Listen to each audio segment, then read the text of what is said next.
Okay, here we are back to Tap. I'm so happy that you're joining me in this. It's just, it's so valuable that you're here. I know that my chapters, my episodes here are very long compared to many other formats, but it's kind of a principle of mine to just take up some space here. But what I do with longer formats myself when I listen to it is just to split it up. So just remember to come back if you can't take it all in now, maybe not due to time and maybe just due to capacity, because I know I do touch on a lot of topics. And if you want to comment on any of it, if you want to share your thoughts, if whatever you might want to do to me, within reason, please let me know on an email, therapeuticastrologer at gmail.com. It should be somewhere in the notes, okay? So I'd be happy to hear from you. But now let's go into the episode of today. First, like I've done in the other chapters, I'll start with somewhat of a sum up or addition to the last topic, which was the religious trauma one. And I just want to state loud and clear, because maybe I haven't done that actually. I am using the material from the narrative that I have, the material that's at my personal disposal, because I hope that I can express some of what you might be feeling too. And I certainly hope to be breaking some social taboos by doing this. I am talking about my own trauma areas, and I'm trying to open it up for interpretations and perspectives, which in a sense, it's the opposite of shame, right? Because shame would be, I'm not able to speak about it. It's the unspeakable.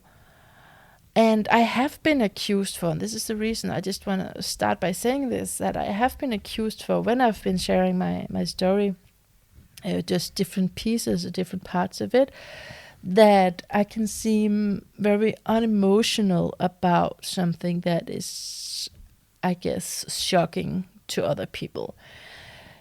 And I believe that the reason for that reaction from the audience is that we're not used to hearing the real deal. We're not used to talking about this. And maybe I don't know if people just never met anyone who's been through stuff, but I think that a lot of people have been through stuff.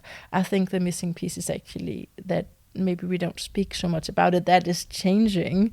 I'm not the only one, and I'm very happy about it. It is really changing. A lot of people have a podcast or write it in a blog or in a book and share about sensitive matters. So, but to answer that projection, I think it really is when people say, I'm why don't I cry while I share this, or why am I not this or that. I've really thought about it. I mean, I think it's just because I'm not in therapy when I share about it.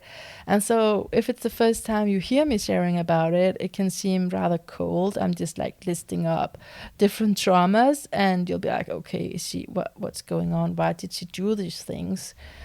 And fair enough, but I just know that the deeper you go into yourself and the more your heart opens, and that you allow your heart to be open and not so protective, I think it's also going to be easier to see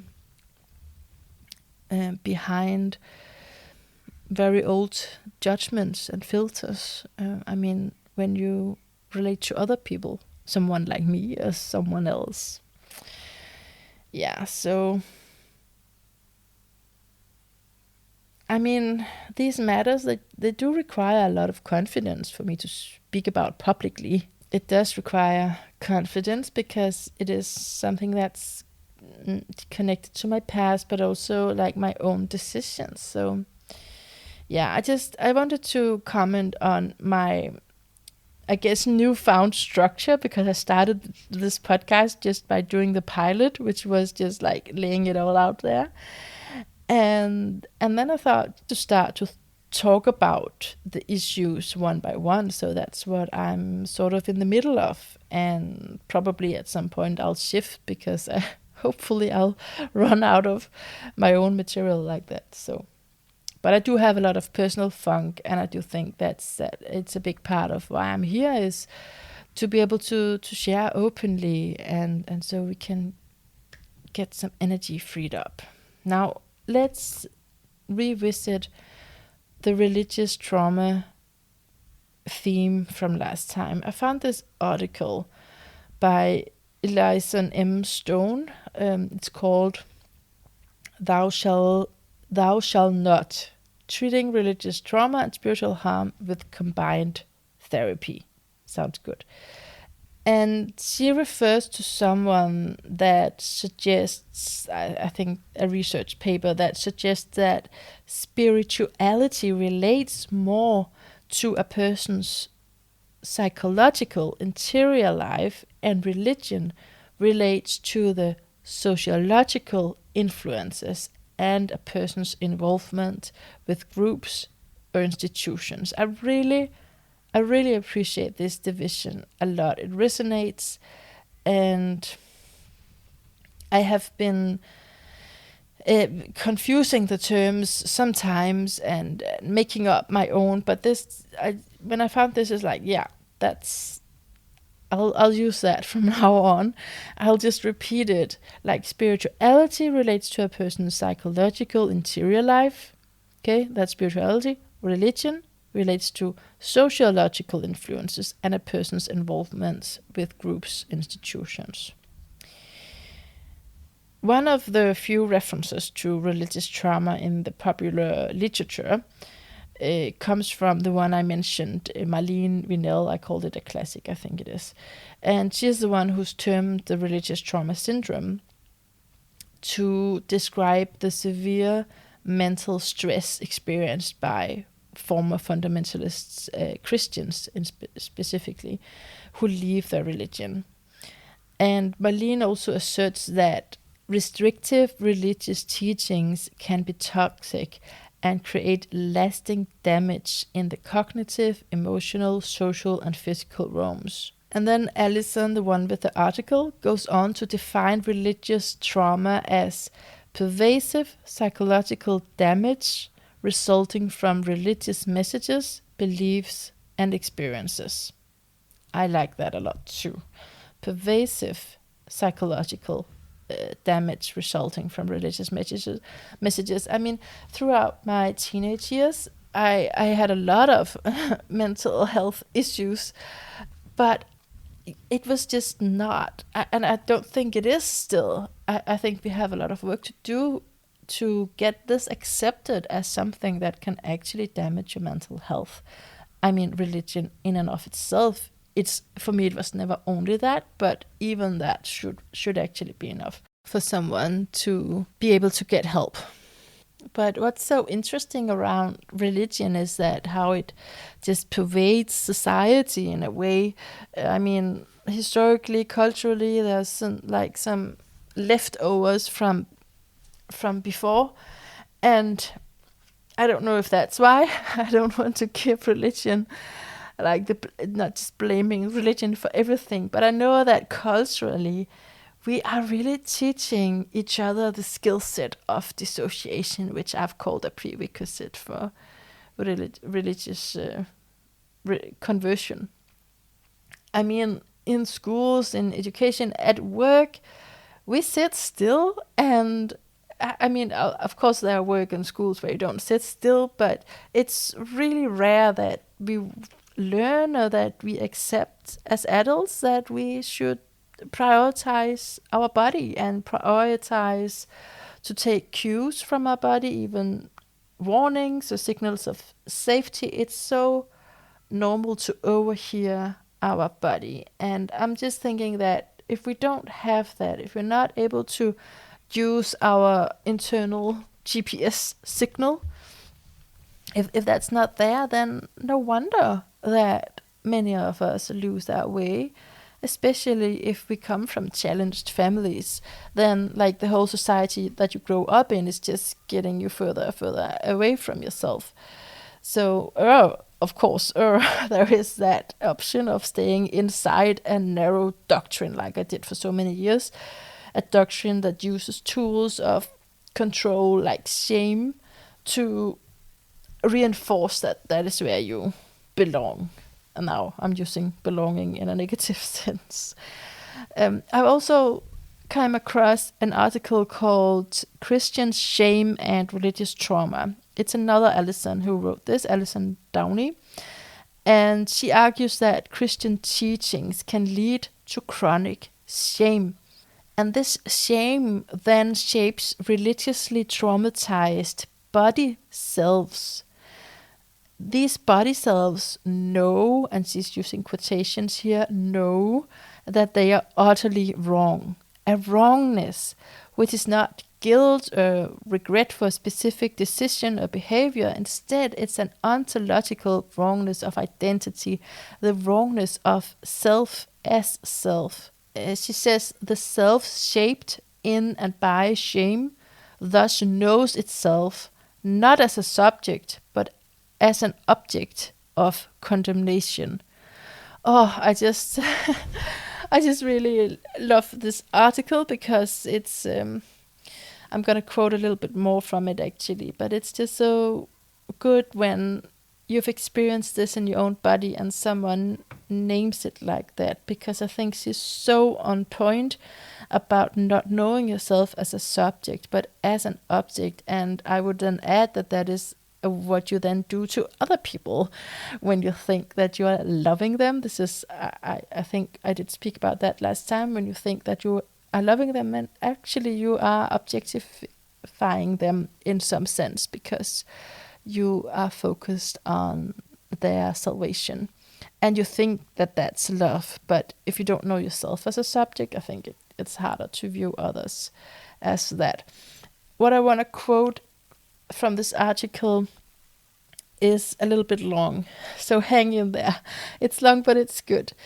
It's about being deprived of knowledge.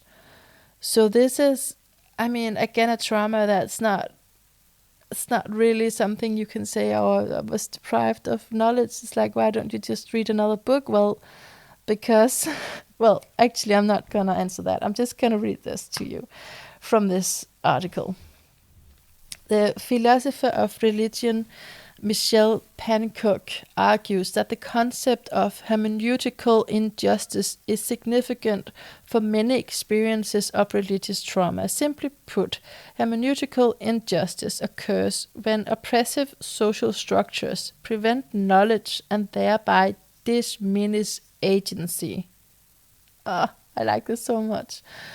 Diminish agency.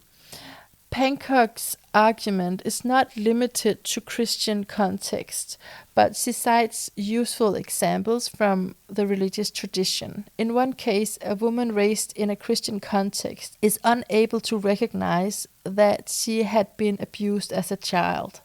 This is not because she does not understand the concept of child abuse in the abstract.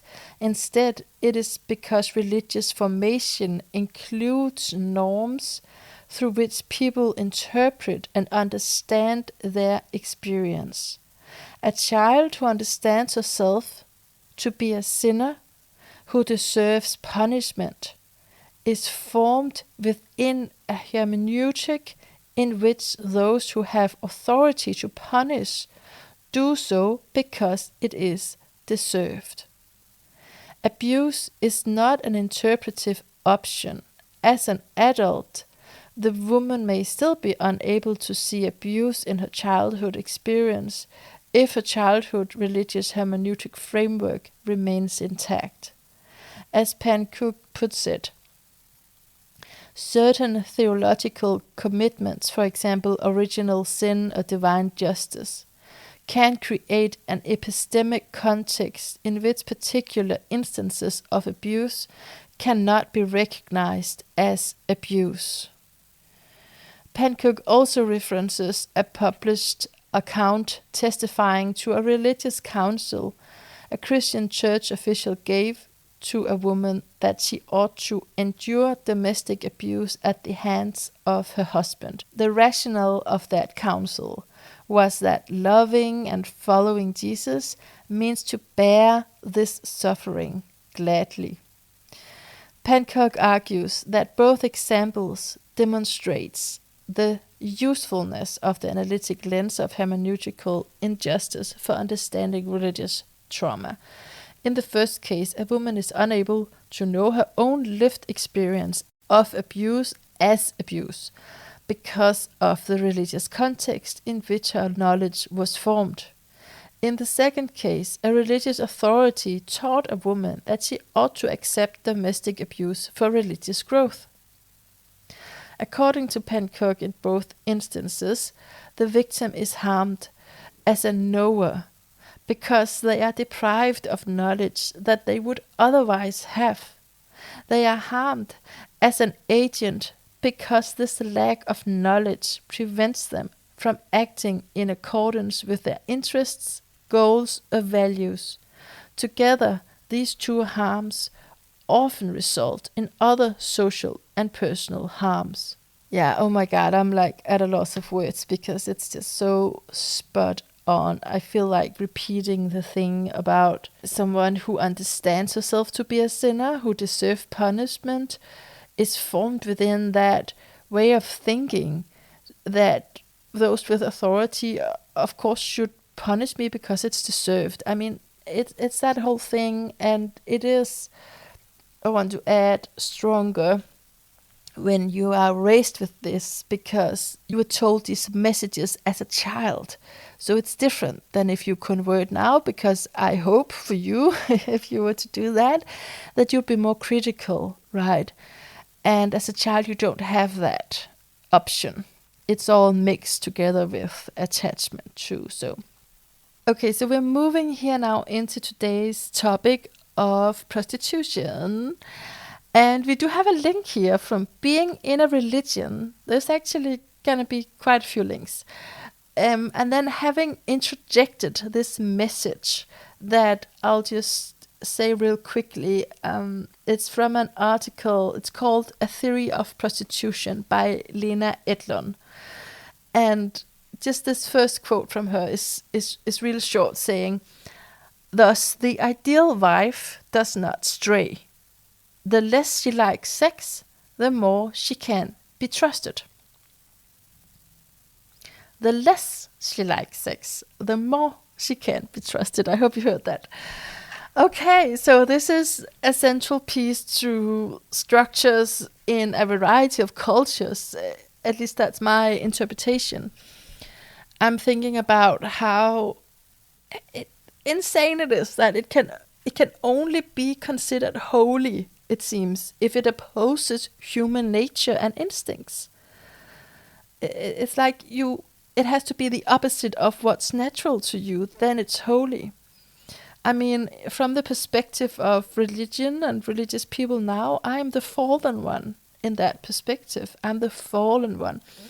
And in religion, in general, the role models and people that we revere, they're pure.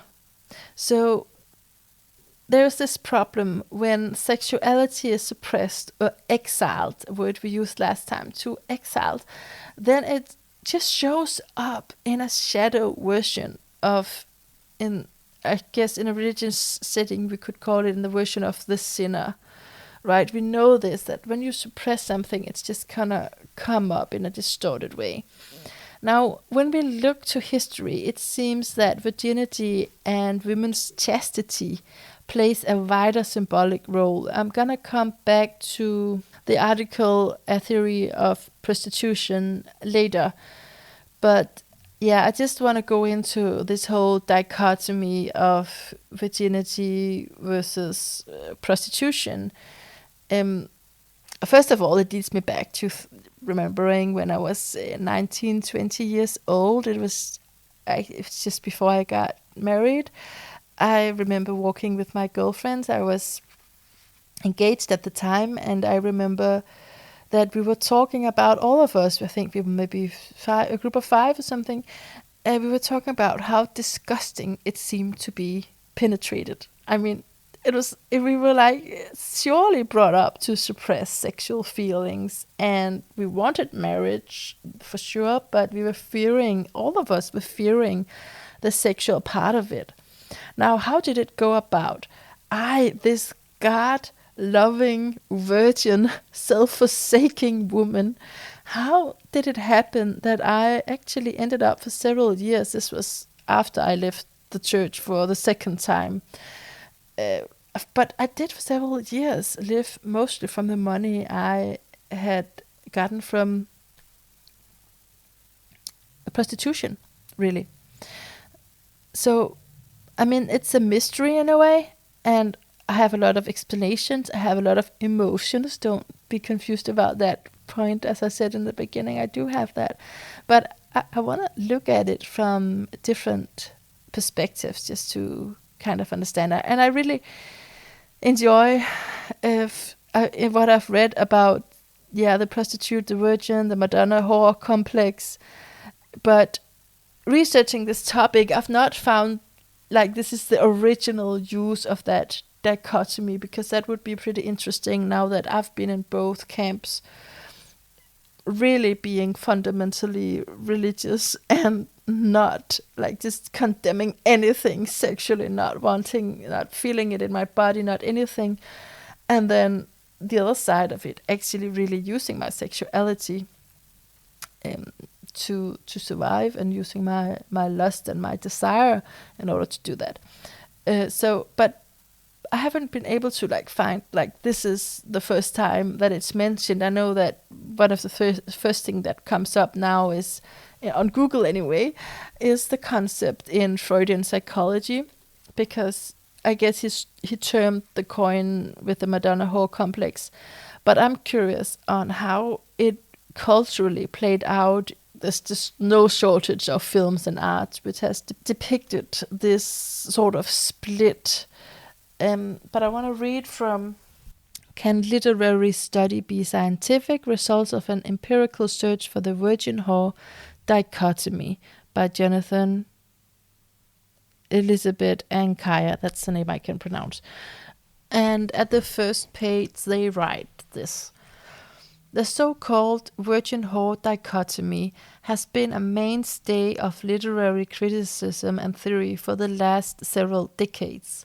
While different scholars describe the theory in different terms, attributed to somewhat different causal factors, and associated with different genres and national literatures, all forms of the theory share some common dimensions. The main idea is that men and/or societies divide women into 2 binary types, virgins and whores. The former type encompasses characters that are nurturing, good, and who express their sexualities within culturally sanctioned bounds. In practice, this means that virgins typically express their sexualities, if they express them at all, within marriage or another type of culturally sanctioned monogamous union.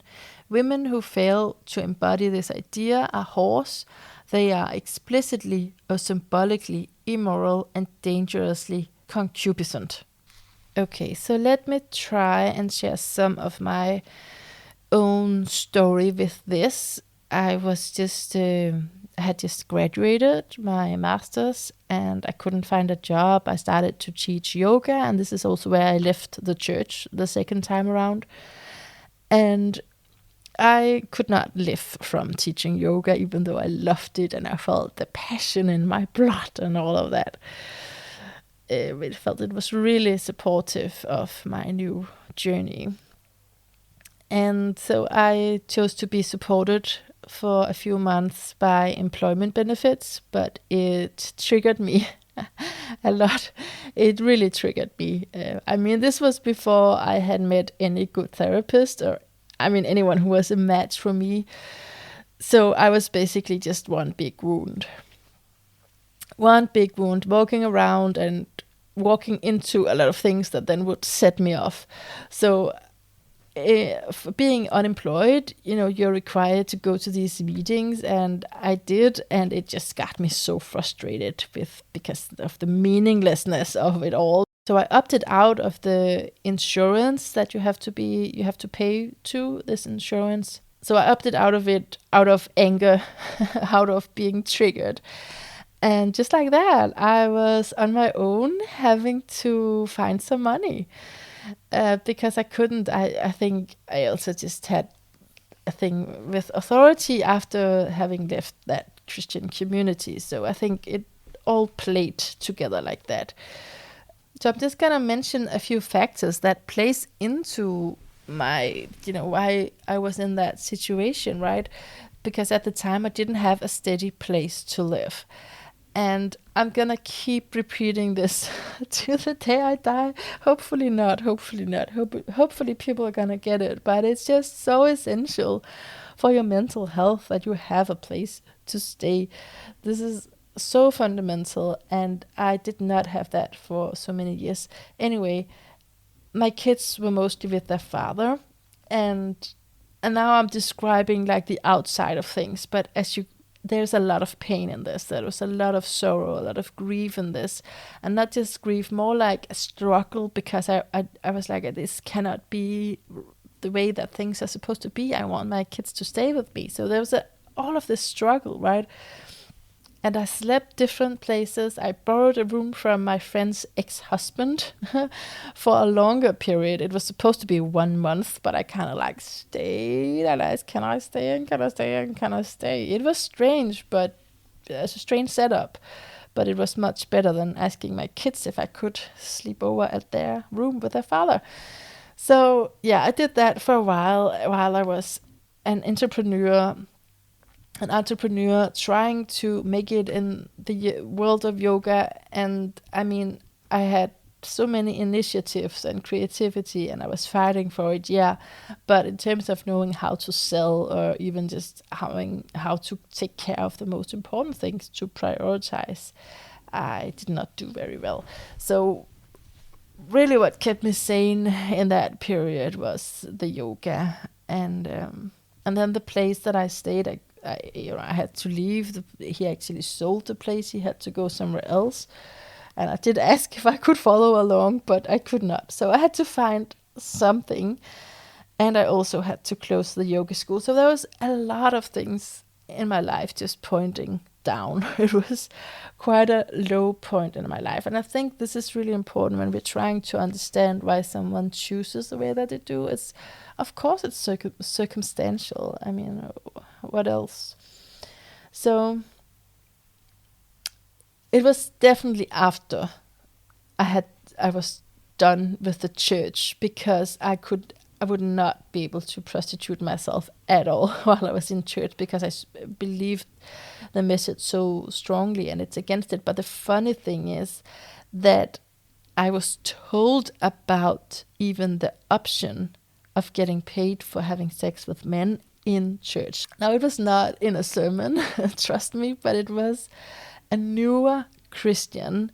And I talked a lot to newer Christians, because those are the people that we really just welcome in, and it's so important to support them right from the beginning, and you're just so happy that they're there. And because I think you are so happy that they're there, the church goes a little easier on them. At least I remember that I did like talk to the Bible group leader about what she had talked about. And I was like, this is so unethical. She's on edge. How can we help her? And he was like, let's just talk about something else, sort of thing. Because as long as you're not really fully committed to the Christian faith, you're just sort of forgiven, I think. You're just sort of really forgiven, and just come in and come as you are. And, who are we to cast the first stone and all of that. And then when you are a Christian, of course, when you are committed, then of course you cannot do something like that. Anyway, this is where it got pretty dark for me. I mean, I'm gonna nuance this throughout our time together, but I am, of course, partly ashamed of it. I mean, not so much anymore, but I mean, I have at least felt very ashamed of it. And in some social situations, I still will feel that, right? Because there is a lot of social stigma around it. I mean, at one point in my life anyway, it was my own condemnation that was the greatest, my own disappointment in myself, just still being caught up in ideals from religion, ideals where the reality was supposed to be very different. And of course, the reactions from my friends at the time, who, to say the least, did not support or understand where I came from with this reasoning. So all that is like, on one side, there's this, oh, it's shameful, and it's like, oh, did I really do this? How can I talk about it? And then the other side of it is, and this is so important, and that's why I wanted to talk about the slut virgin dichotomy here, because it did make so much sense to me. And I've never been like a porn model. Like I just told you that I've been like dissociated from my body all my life, and walking around 20 years old, having to get married, and I still didn't feel any sexual feelings, right? So I was pure vanilla, if you will. But in my sexual services, there was this loving attitude. It wasn't really planned. It's just what came out of me. And it felt like I wanted to connect to the soul of that man and giving him the experience of being seen in a deeper way. Now, he wouldn't want to pay for that, obviously, if that's, we didn't text about that first and then, and he was like, yeah, I want to be seen in a deeper way. Let me pay you for that. No. It was definitely the sex, okay? But I'm just noting that my style of being in that was soft and caring, actually.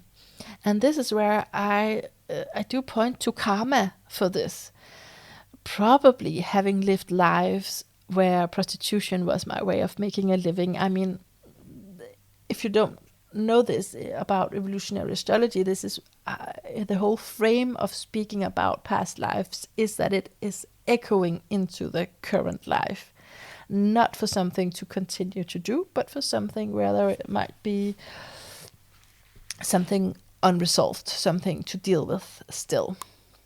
And I can't help to think of the Vestal Virgins. I've heard about this because there's this asteroid called Vesta, and then I've looked into the story behind that. So the Vestal Virgins of ancient Rome, it's like a public cult, but they have this really important, or had this really important social function. And it's like the Vestal Virgins were embodying the city of Rome. And I think you may be used to this rhetoric if you've read the Bible. I know I am. So it's like the embodiment of the city. And it's a female priesthood. And in order to join, you have to come from the right family. And the parents have to still be together and have this perfect marriage. And you have, of course, you have to be a virgin. You also have to like look perfect. So the Vestal Virgin would be granted this special legal status.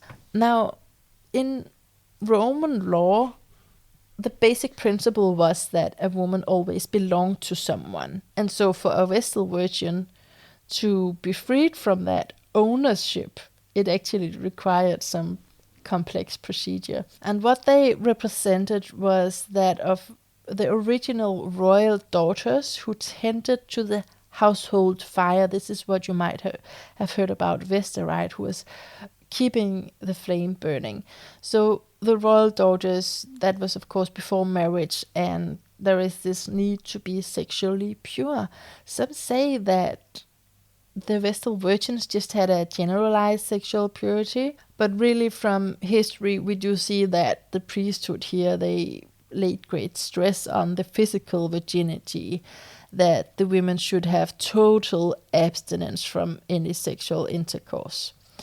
Because the Vestal Virgins were the embodiment of the city of Rome, that is, and their unpenetrated body was a metaphor for the unpenetrated walls of Rome.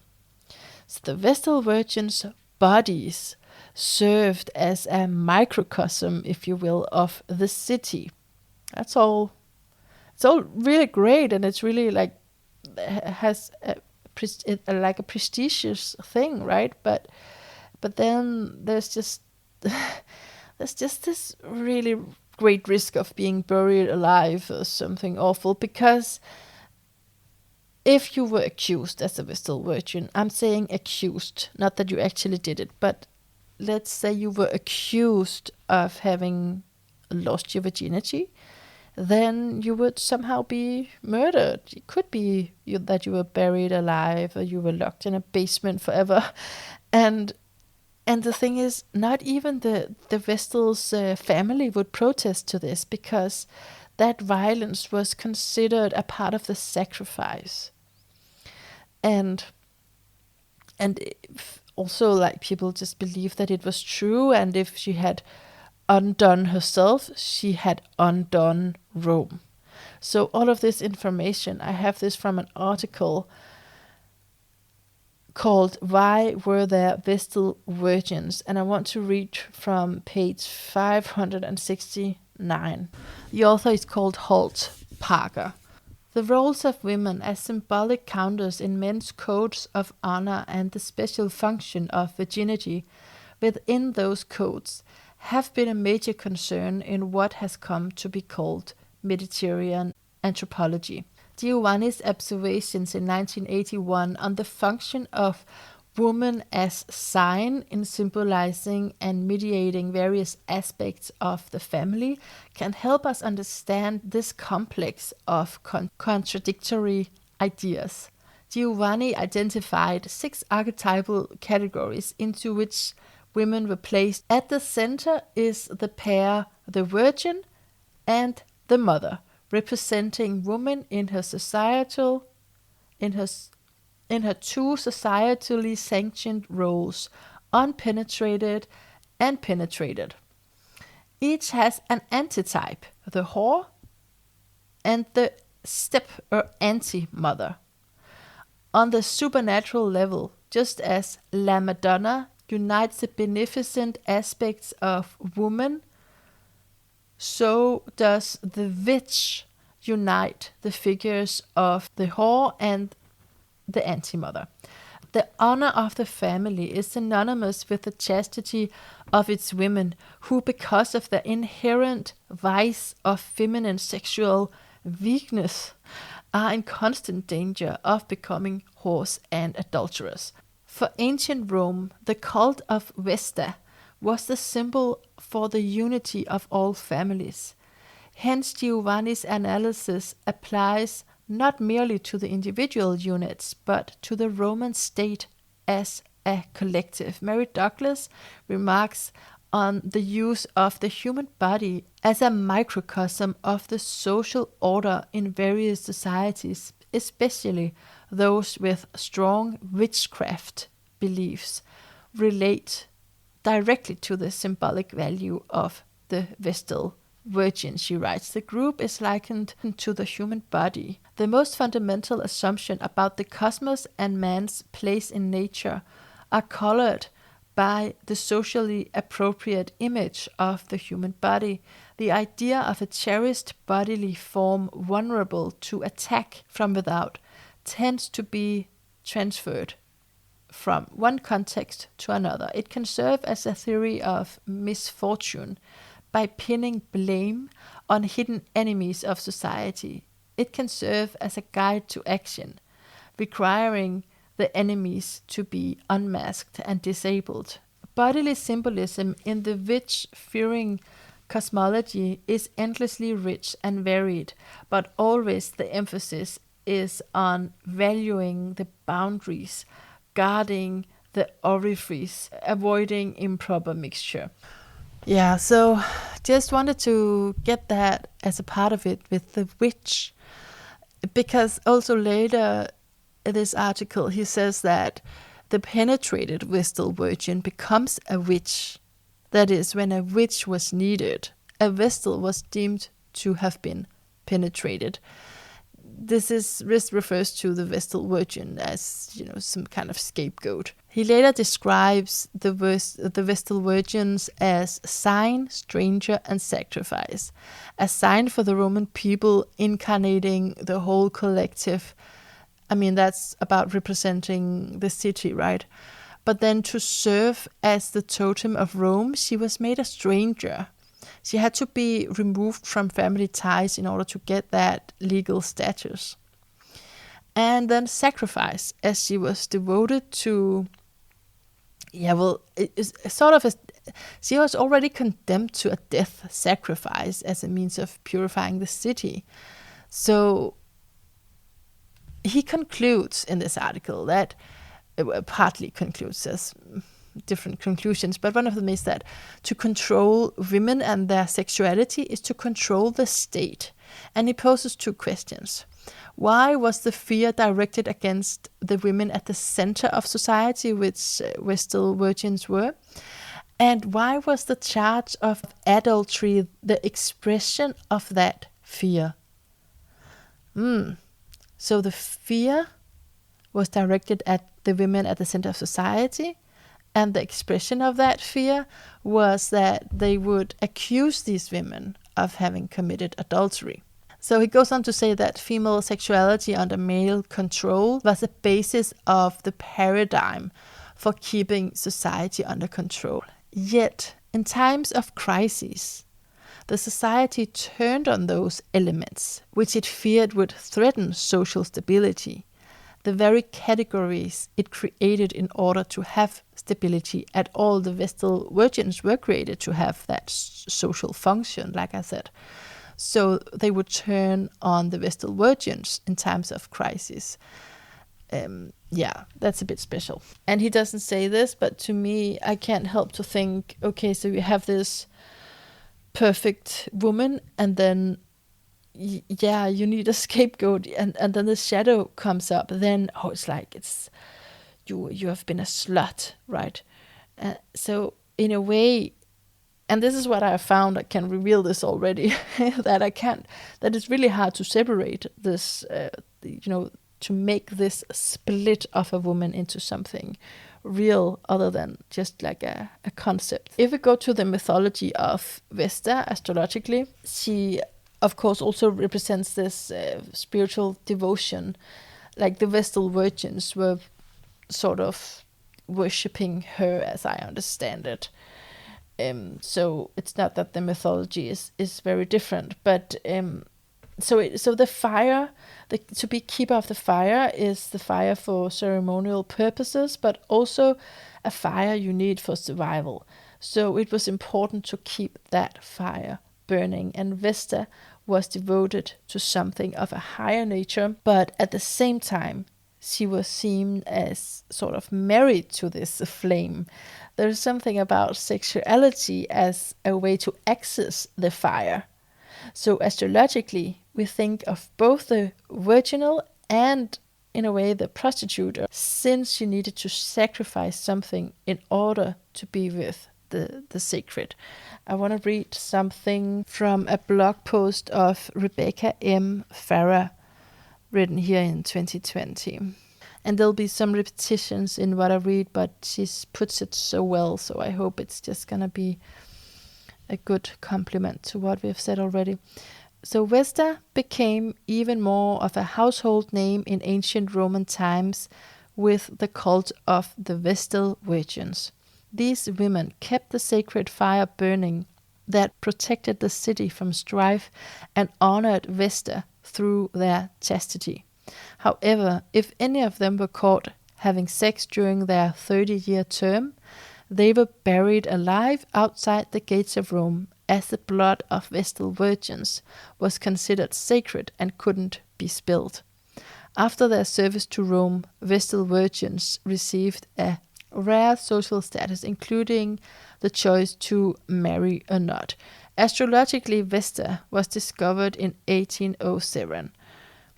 It was officially classified as a dwarf planet, even though it orbits in the asteroid belt between Mars and Jupiter. In our birth charts, Vesta represents what is most sacred to us In Asteroid Goddesses, Demetra George describes the 4 major asteroid series, Juno, Vesta, and Pallas Athena, as expressing different expressions of sexual energy.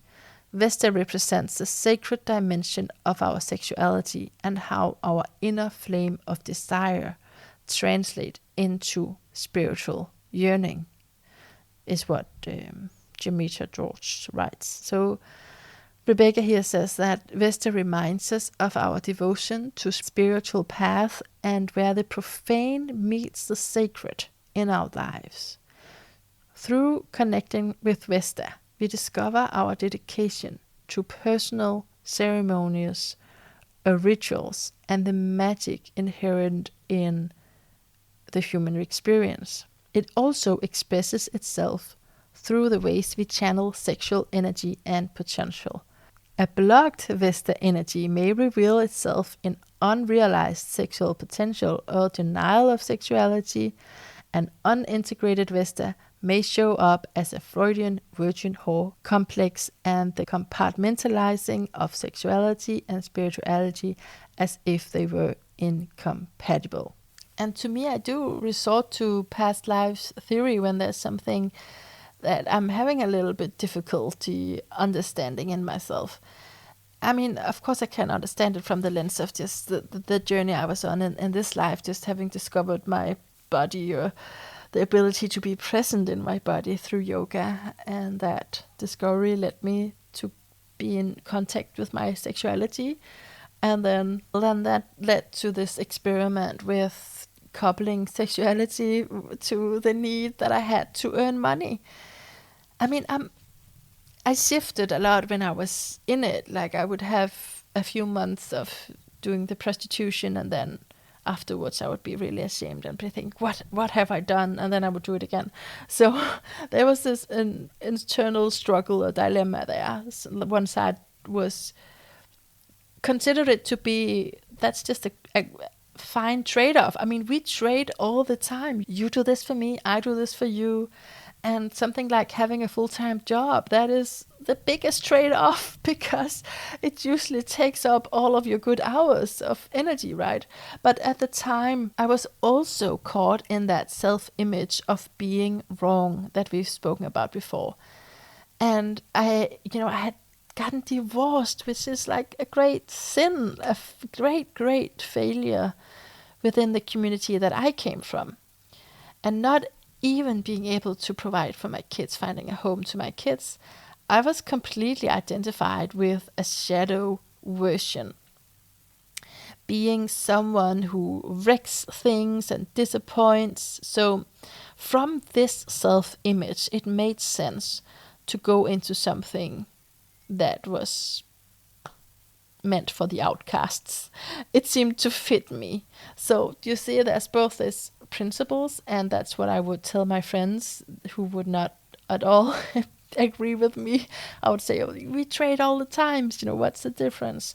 And then there's also, I don't know if it's another part or if it's actually a part beneath those principles or that conceptualization that I could rationally relate to. Underneath that probably was that feeling like, no one saw me anyway. So I didn't get the validation that I wanted. I couldn't live from being that entrepreneur and all of these things that was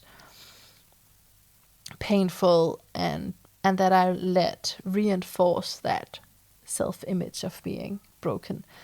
I think that was probably underneath. And so, but there are many ways to look at it, because today I also want to say that it was a strategy, meaning it actually kept me alive. I mean, I did something in order to live. At least I did not go with the strategy that we're going to talk about in a future episode around suicide. I didn't go with that. So I'm also in a bit like I actually did something here in order to survive. And it's not, I don't want to condemn myself so much. I think the whole judgment of part of it is constantly coming up because it is so ingrained in that Christian community and the Christian ideology. And then, of course, also when I've shared it with people, most will say, what were you doing, right? Or what are you doing at the time? Yeah. So let's move on with revisiting that article, A Theory of Prostitution, because she's saying some really good stuff in there. She starts off by saying that despite prostitution being low skilled and labor intensive and female, it's actually well paid. And she goes on to say that an important source of income for women is marriage, and that prostitution may pay better than other jobs to compensate for the opportunity cost of foregone marriage market earnings. Yeah, so I totally felt that. I had gotten divorced and I did not have a plan, because my only plan, the only thing that I was ever brought up with was just get a family. Just have that man, just have a family. So, I had taken educations, but I never thought that I was going to use them for anything practically. I really thought I was just going to be supported by my husband. So I was not prepared for this, okay? And even though I'm already trying to reunite the Madonna and the whore, I want to just underscore that prostitution in church is just not okay. The Bible will say something like, they shall not take a wife that is a whore or profane, neither shall they take a woman put away from her husband, for he is unholy unto his God. That is an actual quote. So I don't want to talk about the Bible anymore, but it's just, there's a lot of judgment around profanity. Anyway, so let's look at these binary caricatures from religion and mythology. So we have the virgin who's perfected. She's pure, and also portrayed by the Madonna. She's the one you want to marry. But then we have an author that I've read called Maggie Solberg. She has studied medieval plays, and she argues actually that the perception of a virgin is paradoxical with Mary the Virgin, who is a virgin and a mother in the medieval context, but she's also portrayed as a whore. So there are many meanings to her, and I'm sure you've heard of Mary Magdalene, who probably was a prostitute, washing the feet of Jesus, and who was, not respected by the other men, but she was still a central biblical figure, being close to Jesus. So I'm actually trying to divide it up. Okay, so this is the virgin, this is the whore, but it gets complicated really quickly. Okay, so in all of this is just me thinking, okay, in the theory of prostitution, which is what I was gonna come back to, they refer to a 1969 dictionary where it says that prostitution is the act or practice of engaging in sexual intercourse for money. And then they say something that I love, which is part of that more conceptual mental argument that I had when I was explaining why would I sell my body. They say that it cannot only be that definition, because that is actually done, engaging in sexual intercourse for money, that is done by women every day who become wives in order to gain a home and a livelihood. So they argue instead that prostitution should be defined as the act of rendering, from the client's point of view, non-reproductive sex against payment. So they go on in the article to say that in marriage, men actually also pay for sex, and they actually pay a premium for mating opportunities in wedlock. The wife provides the husband with children who are socially recognized as his.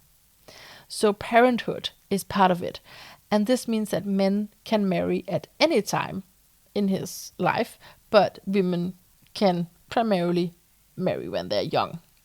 So this relates to, again, younger prostitutes. They can also charge more. So there are all these parallels between prostitutes and married women. And in this article, they also say that where the ordinary industry, they can't compete with the earnings of a fairly attractive woman in prostitution. In a study of prostitution, the prostitutes that are interviewed, they say that it's easier and less oppressive than other ways of surviving. And another study say that prostitution is the most lucrative side income available to low-skilled women. This was a big part of my rationale about prostituting myself, actually, since I just have this quarrel with the labor market, but I'm sure it's partly because of how I was brought up to not fit into it at all. But I mean, the alternative would be worse, because I did not have a home, and I could, if I should take just like a simple job, meaning not something that I'm educated for, something that wouldn't pay as much, but just anything, because that's what you do when you can't get a job that you're educated for, just to take anything to get started, right? But then I would not be able to pay for rent where I lived. I would not be able to be close to my children. And if I were not to be able to get a place, then I would not either be able to stay close to the job and have that stability that you need for a job. So the sex customers, they lived in different places, and sometimes I slept there for several days as part of the payment, the hospitality. So again, being homeless, not being able to find a place that I could pay for, that was actually a home. That was actually also a big part of this last resort. Now I want to circle back to the article, Can Literary Study Be Scientific? Results of an Empirical Search for the Virgin Whore Dichotomy, with all these different authors to it. So in that one, they also go through different perspectives to this. It could be a psychoanalytic version that suggests that the virgin is a representation of a male projection. The male is projecting their inhibitory or superego tendencies, while the whore is a projection of the male libidinal it tendencies.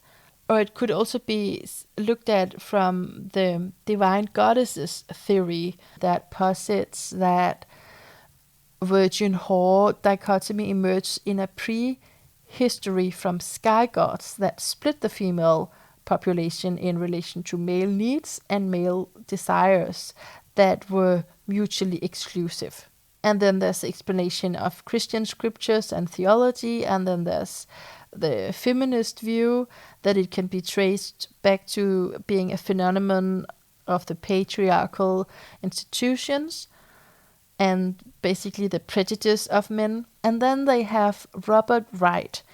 In his book on the moral animal, he argues that evolution has planted a mother whore switch deep in the male brain, and that it's a biological fact that women is always sure when a child is her own, and a man can never know for sure. And yeah, so there's many parts to this dichotomy of either being the modest, the virgin, or otherwise you're just like the slut, and you can be found very sexually desirable by the man, but he would never marry you.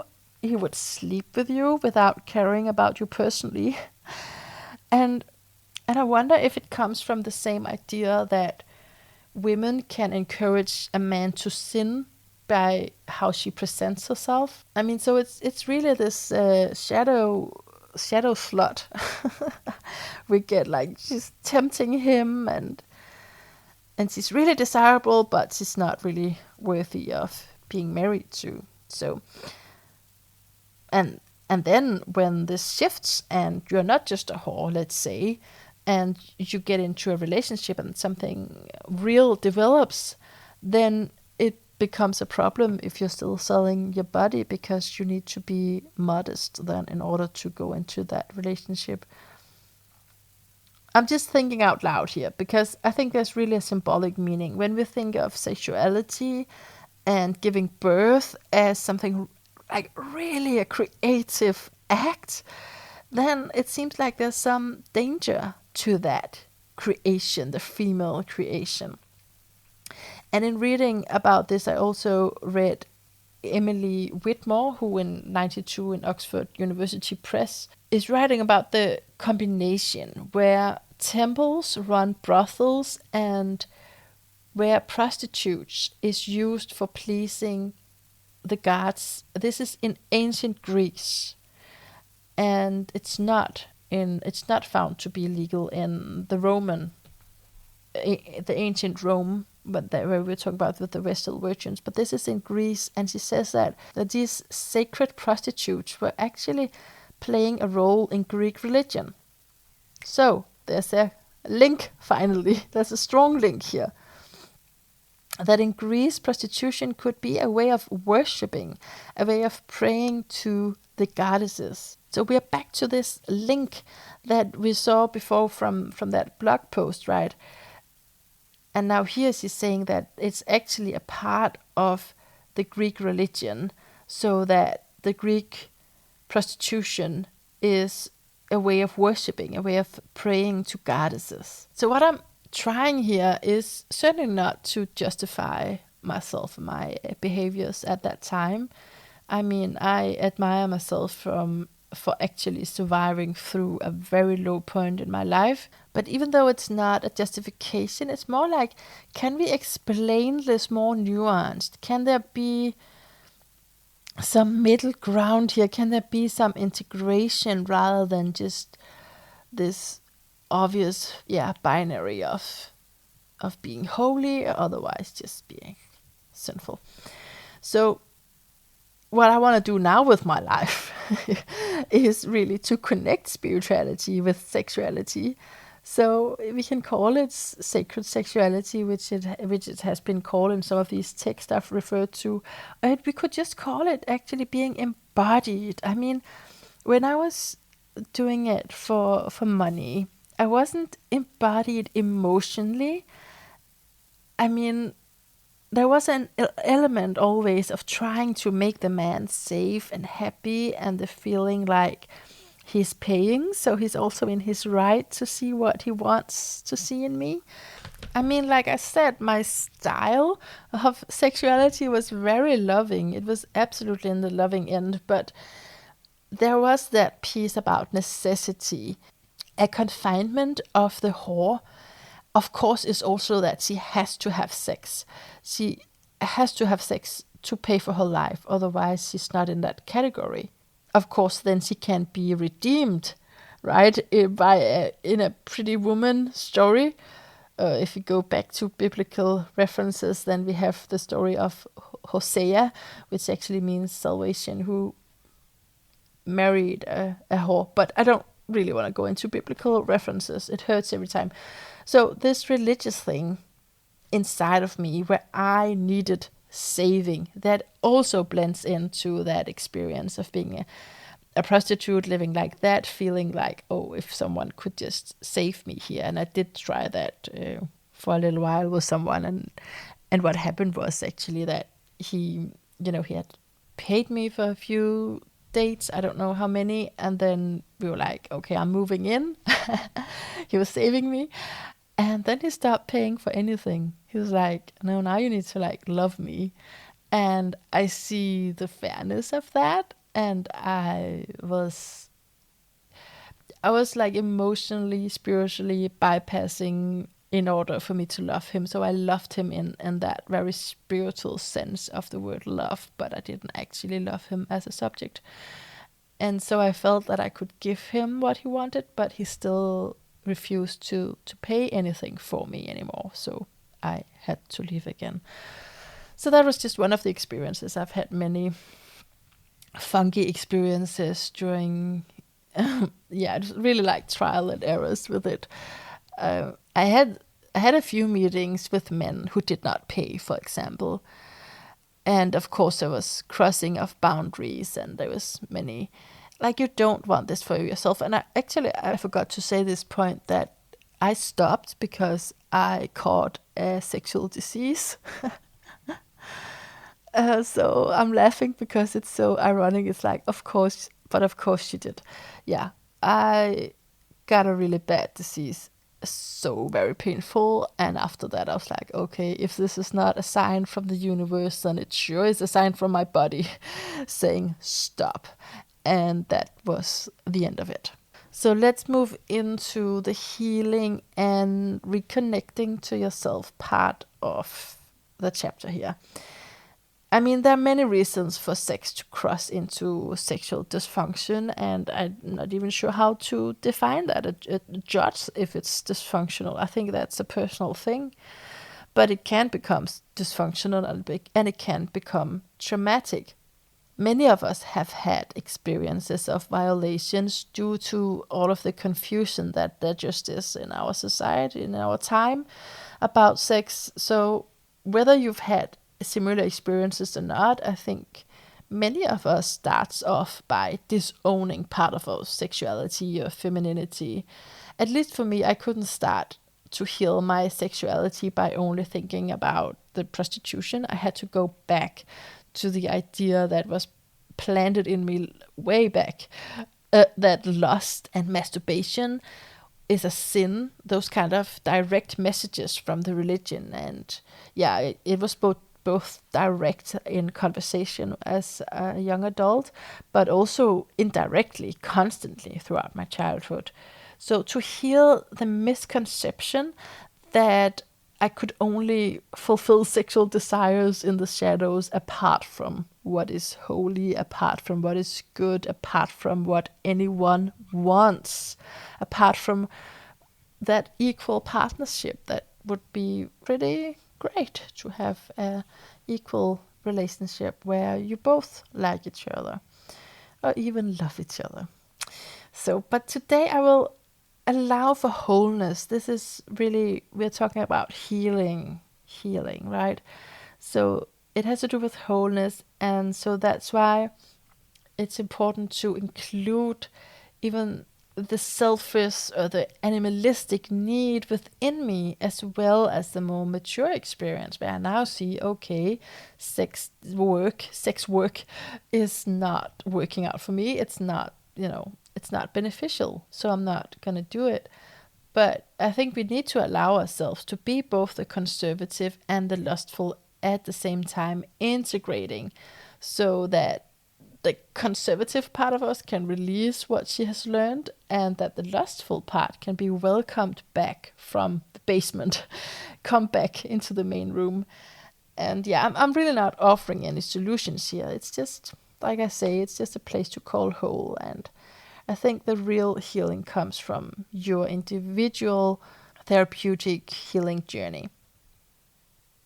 But I can add some about my own subjective journey and subjective experience. That's what I do, right? So I'll say that selling sex, it's really highly addictive, and it does something to you. I mean, at least it did to me. Like, my perception of men radically changed, because every time I would meet a man, like outside of the sexual context, I started to think of them like, probably this one has this side too, where he will not respect me. He will actually not respect me, but he would desire me. So yeah, probably this one too would pay me to give him pleasure. And I mean, yeah, the way I just said that, I mean, it's not that only degrading for me. No, I mean, as you can hear throughout what I've been trying to say about it, I'm really ambivalent, right? Because it's not only degrading anyway, it's something I could do, in fact, to try and change my situation. So I want to respect myself, even though I can collude with an old, much more judgmental perspective of it. So, but I do want to say that now, when this was my way to change, that says a lot about my original trauma that made me believe I couldn't do anything else. So I have really thought about what we could call a trauma spiral, how trauma imprints us. And when it's not healed, when it doesn't get healed, it's like it's growing in a way. I don't think it just sits still. I think it's just gonna take more and more space up in you. And so the original trauma that's unresolved, it takes up more space in you, and it will bring choices that will bring more trauma. And it will result in you taking choices, making decisions for yourself that will bring more trauma. So in this case, sexual trauma, because I said yes when I meant no. And I did put up boundaries with the clients because, like I said, I came from missionary position and completely vanilla. But then when that was not respected, when my boundaries were not respected in the sexual acts, I didn't say anything. So I will assert that it was traumatic to even start selling sex like that. But then inside of doing it, all the demons showed up. I mean, all the unresolved trauma showed up. And that's how these interactions got much more stressful because of my own inner wounding. Bottom line is, we were hurt, and then we keep hurting ourselves, and that's just grotesque. Let's stop. Let's stop that spiral. So reconnecting after these experiences, and like I said, my body was like clear in stopping this shit show. I have found that it's gonna sound so boring. I want to tell you something very exciting, but really boringly, it's just that mindfulness really works. And of course also indulging in shadow work in therapy. But mindfulness is really awesome because it's the exact opposite of what I was criticizing before with that we are taught the skill set of dissociation is in this culture. Well, mindfulness is the opposite because it's actually noticing what is going on, noticing what I feel like and what I don't feel like. And when you're selling sex, it's not at all about that because it's actually just about doing it with anyone who pays. So that's an antidote somehow. Mindfulness. Being there, being present in yourself, to your emotions, to your boundaries. And then, the shadow work, like I said, and I'm not kidding. I'm like, this, for me, I have found, for example, the correlation of needing my mother for my survival when I was small. I then had to pretend oftentimes. I think a lot of us do, having to pretend, having to give her what she wanted in order to get food and shelter, right? So that I could have that physical safety. And then that threatened me to pick up on with wanting men to do that for me. I mean, that's a parallel in what I've seen in my patterns with men, that if I can't do it in an authentic way, and I kind of did try that with the marriage, but I was very young anyway, then I resorted to other strategies that I knew, familiar strategies.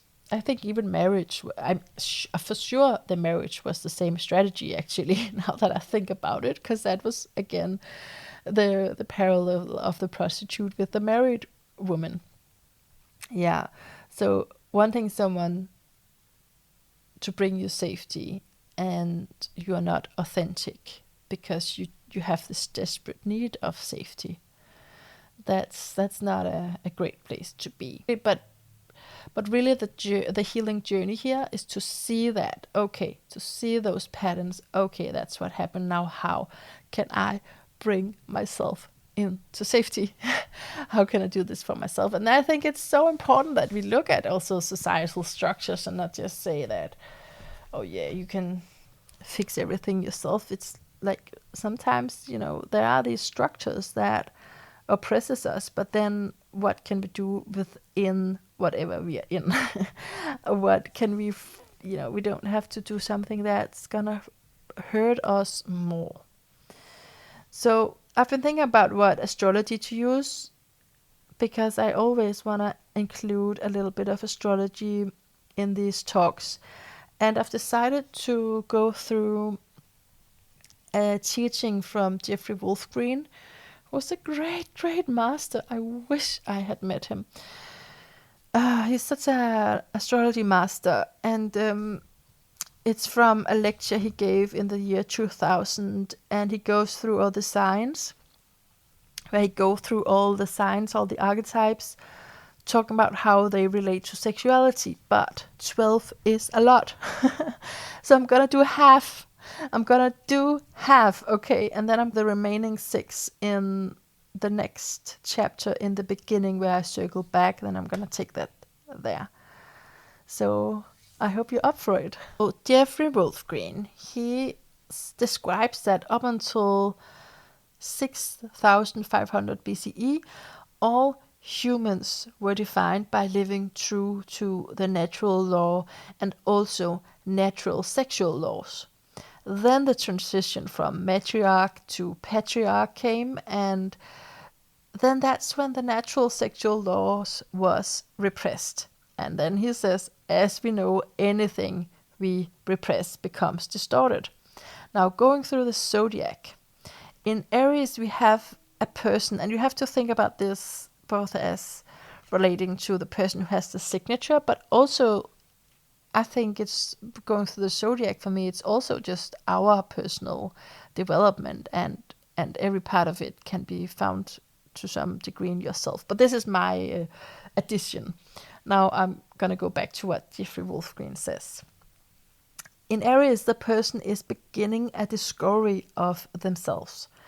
It's instinctual, meaning with no prior knowledge. So the Aries person will want to act, initiate, and have a strong animal magnetism.